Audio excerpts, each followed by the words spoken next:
इस वक्त अभी हमारे साथ ऊर्जा मंत्री ए.के. शर्मा जी हैं। मंत्री जी, प्रधानमंत्री ने जिस तरह से मतलब एक मंच से संबोधन करके ये कहा कि लोगों को अब सोना न खरीदे, पेट्रोल बचाए, इस प्रकरण को कैसे देखते हैं? मैं इस समय माननीय प्रधानमंत्री जी के संसदीय क्षेत्र में हूँ, काशी में हूँ।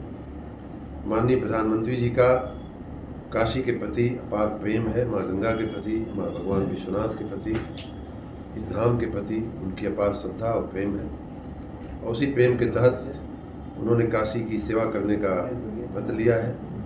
उनकी मनसा के अनुरूप, उनकी भावना के अनुरूप काशी में सभी नागरिकों को उत्तम सुविधाएं मिले और देश ही नहीं बल्कि पूरी दुनिया में सर्वोत्तम नगर बन करके जो महादेव की ये नगरी है वो उभरे, ऐसी इस प्रयास में हम सभी माननीय प्रधानमंत्री जी की मंशा के अनुरूप लगे हुए हैं। पिछले दिनों माननीय प्रधानमंत्री जी ने मुझे विशेष रूप से कहा कि वाराणसी की व्यवस्थाओं पर आप पुनः थोड़ा ध्यान दीजिए, विशेष रूप से ध्यान दीजिए। तब से मैं 3-4 महीने से हर महीने यहाँ आकर के रुक करके स्थलीय निरीक्षण भी करता हूँ और अपने जो दोनों विभाग हैं, नगर विकास विभाग और बिजली विभाग, उन दोनों की विशेष रूप से मीटिंग करके हर महीने में समीक्षा भी करता हूँ कि उन दोनों विभागों से संबंधित और सामान्य रूप से जनप्रतिनिधियों से मिलता हूँ, कार्यकर्ताओं से मिलता हूँ।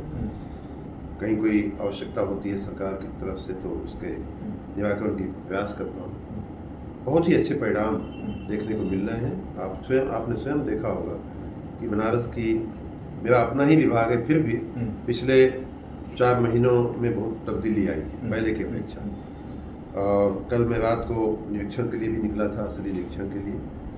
जगह जगह लाइटें लगाना, जगह जगह सुशोभन करना, जगह जगह वॉल पेंटिंग करते हुए हम लोग बनारस को जो एस्थेटिक सेंस जिसको कहते हैं, काम तो बहुत माननीय प्रधानमंत्री जी ने ऑलरेडी करवाया हुआ है कि हो रहा है, लेकिन जो सुंदरता जिसको कहते हैं या देखते ही एकदम आदमी का मन प्रफुल्लित, रुकने का मन करे, जिसको एस्थेटिक्स बोलते हैं, वो हम लाने का प्रयास करते हैं। तो बनारस की जो स्वच्छता, सफाई, सुंदरता है, वो माननीय प्रधानमंत्री जी की इच्छा के अनुरूप हम लोग अब एकदम अलग पायदान पे, अलग चरण में ले जाने की कोशिश कर रहे हैं। और निश्चित रूप से माननीय जी के निर्देशन में, नेतृत्व में हम बनारस को विश्व की सुंदरतम तीर्थ क्षेत्रों में, पर्यटन स्थलों में स्थापित करके रहेंगे। माननीय जी, आप दर्शकों की तरफ से आपको बहुत बहुत धन्यवाद कि आपने स्मार्ट मीटर में जो प्रीपेड को पूरी तरह से खत्म कर दिया, क्योंकि लगातार तमाम संगठनों के द्वारा भी ज्ञापन दिया जा रहा था, तो ऐसे में तमाम लोग जो है वो उससे ग्रसित थे।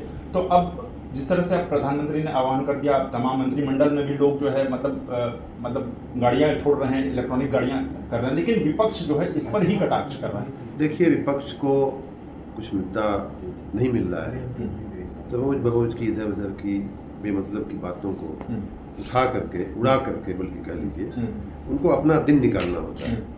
जैसे आप बुरा मत मानना, मीडिया चैनल को उस दिन के लिए खबर चाहिए होती है, वैसे ही विपक्षियों को भी अपना वो दिन काटने के लिए एक खबर चाहिए होती है।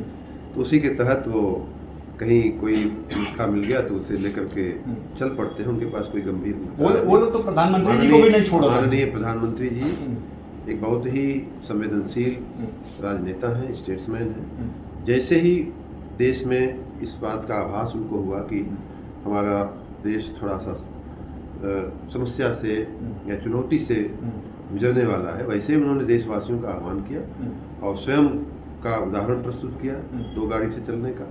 उसी उदाहरण के तहत हम सभी, मैं स्वयं लखनऊ में रहता हूँ तो 2 गाड़ी, बाहर होता है तो स्टाफ के साथ 3 गाड़ी लेकर के हम लोग कल भदोही तक की हमने यात्रा किया।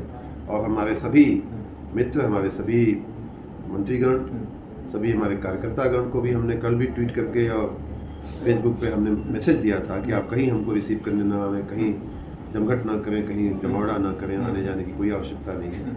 इन सारी बातों को हम लोगों ने बड़े अच्छे से कार्यकर्ताओं को समझाया है। विपक्ष सब लोग उसका पालन भी कर रहे हैं। विपक्ष के पास कोई मुद्दा नहीं है, वो अपनी गाड़ियां कम कर लें। मैं तो माननीय प्रधानमंत्री जी की तरफ से उनसे विपक्षियों को यही सलाह दूंगा। तो देखिए, ये ऊर्जा मंत्री थे ए.के. शर्मा जी, जिन्होंने बताया कि अब मैंने भी सिर्फ 2 गाड़ियों में यात्रा करना शुरुआत कर दिया है। और आपको बता दें कि जिस तरह से प्रीपेड स्मार्ट मीटर को लेकर पूर्व में जिस तरह से प्रदर्शन चल रहे थे जगह जगह वाराणसी में, अब वो पूरी तरह से खत्म हो चुका है, क्योंकि जितने भी प्रीपेड और स्मार्ट मीटर थे अब वो पोस्टपेड में बदल चुके हैं। तो देखते रहिए उत्तम सवेरा न्यूज़ में। धन्यवाद।